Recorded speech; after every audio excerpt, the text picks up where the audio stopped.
Hey friends, it's Tess. This is Wonder Wealthy, and today I wanted to share with you the top 10 money lessons I learned from 2017.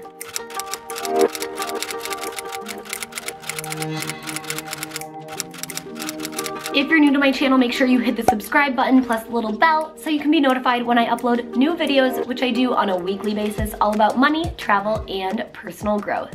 I figured better late than never to share what I learned over the last year all about the good old green stuff. But before I dive in, I do want to mention that now is the time to get access to my signature money program. It's a 6-week educational program that will help you get your mind right about money, set those goals that you're destined to achieve in 2018, and finally find a budget that works for you.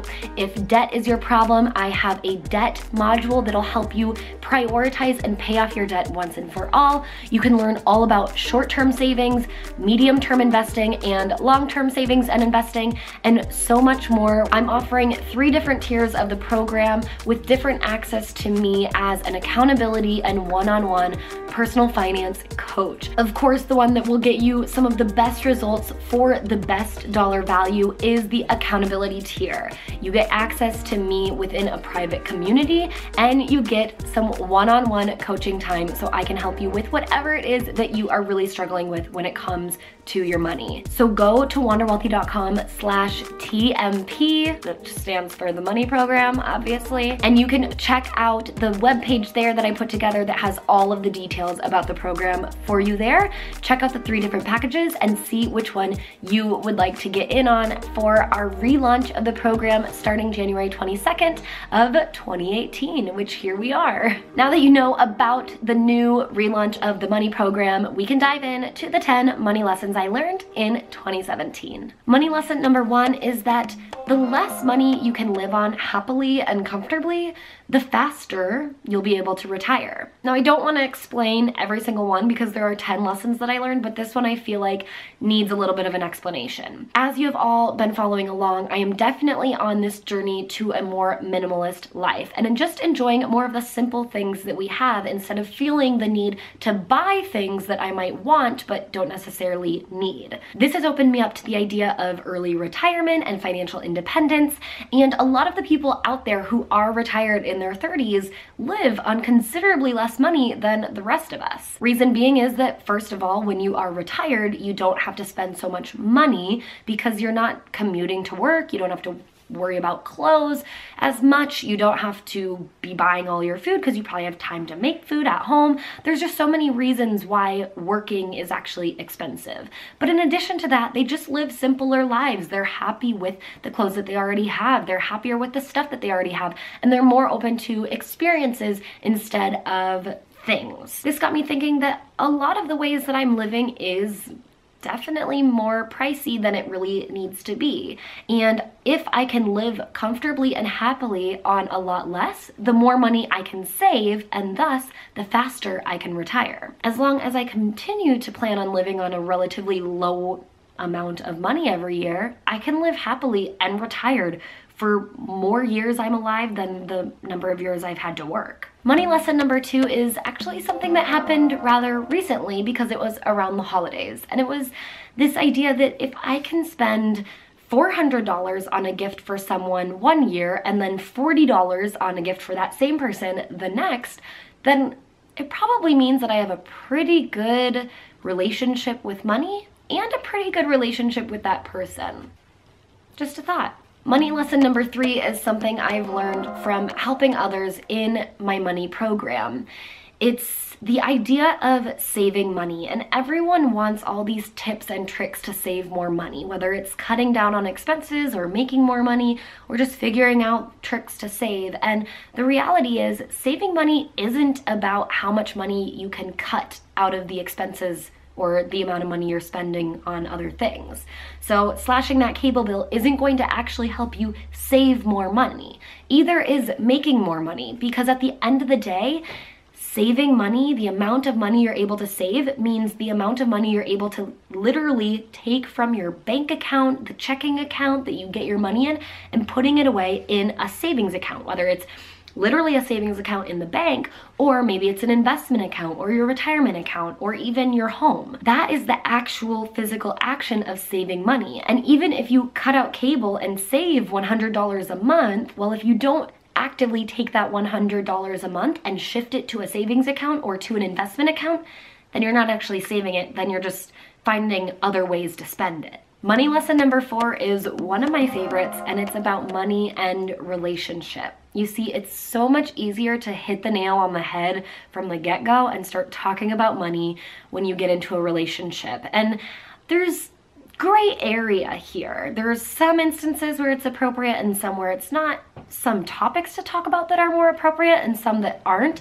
But talking about it, or pieces, saying, you know, sharing pieces of your own money story or your own personal situation is important to start doing earlier on, because it'll make having those tougher conversations later on down the line a heck of a lot easier. Money lesson number 5 is that there is 100% a budget that will suit your lifestyle. And I think I found it for myself. It's called the anti-budget, and it's something that I pulled together from different kind of budgeting methodologies and figured what was going to work best for me. And in teaching it to others, women in my community, women that have gone through my money program, and even some of you all on YouTube, whether you're a man or a woman, I've found that it works for a ton of other people too. So if you're interested in the anti-budget, go to wanderwealthy.com/anti-budget. I'll also link it up here, and you can get access to it to start budgeting for yourself and have a budget that actually suits your lifestyle. Money lesson number 6 is that investing is so much easier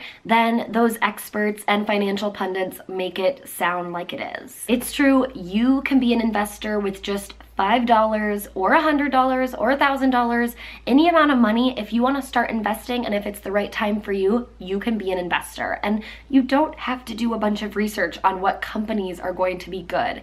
Just do a quick Google search on passive investing and robo-advisors and get yourself started. Money lesson number 7 is all about debt. And it's something that became more and more clear to me as I worked with the women going through my money program. It's this idea that debt, unfortunately, has become the norm, but it doesn't have to be. If you can come up with a strategy to prioritize and pay off your debt, you can finally be debt-free and feel that freedom and relief that comes with it. Speaking of debt freedom, that leads me to money lesson number 8, which is how amazing it feels to get rid of debt. And now the payments that you used to be making are ultimately yours, and you can do whatever you want with them. The world is your oyster. You might feel the need to invest that money or start saving it for retirement because maybe you had been holding yourself back, but you could also use a portion of that money to start saving for a big trip that you've always wanted to take yourself on, and you totally deserve it. Now that you are ultimately debt-free, you can take yourself on a trip, you can invest in your future, and you can do a multitude of other things all at the same time. A lot of people get really tripped up on the idea that whatever chunk of money they have, it has to go towards this one thing. But in fact, you can split that money up and pay off debt and invest at the same time. It's totally doable. And if you need strategies or ways to prioritize what it is you should be doing with your money, then absolutely check out the money program. I'll link that up here too. Money lesson number 9 is that buying a house may not be the answer for everyone. And it is unfortunately this huge social pressure to grow up and buy a house. But to be honest, it's not necessarily the best investment for everybody. If you really cherish your mobility and you're passionate about traveling or moving around to see the world, then buying a house may definitely not be for you. I would just consider the different options that you have and know that over here, no one's going to pressure you to buy a home. If you're getting pressure from the outside, then really consider how it's going to be for you financially to buy a home and why you feel the need to buy a home in the first place.